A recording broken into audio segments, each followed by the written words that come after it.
On the one hand, you note the way in which they rejected the tradition because there was the influence of Greek philosophy.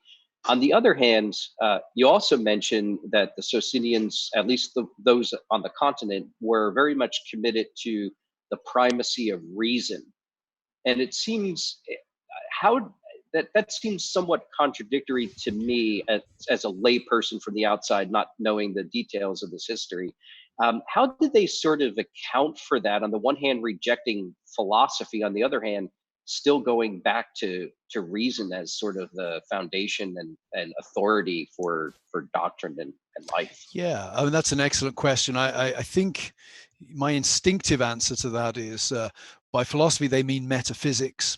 So getting rid of this opaque Greek language that confuses everything. And secondly, I think there's an anthropological component, that they are radical Pelagians. And they don't think that the fall has significantly damaged human beings intellectually or morally, which gives them great confidence then in the mind as the measure of reality. So I think it's a combination of those two things.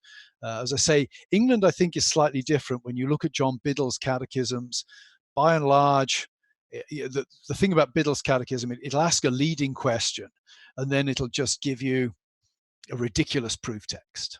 Okay, does God have a body? God walked in the garden, something like that, setting you up for.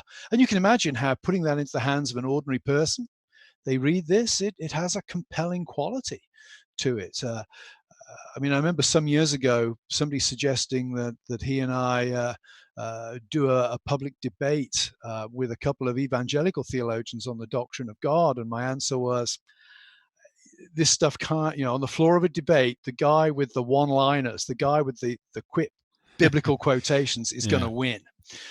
The doctrine of the Trinity, classical theism, that's tough stuff to really understand. Why does it have to be this complicated and confusing?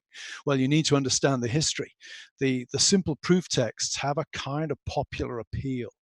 That means, the Socinians are always at a huge advantage, I think, because they're the guys who can just quote a Bible text.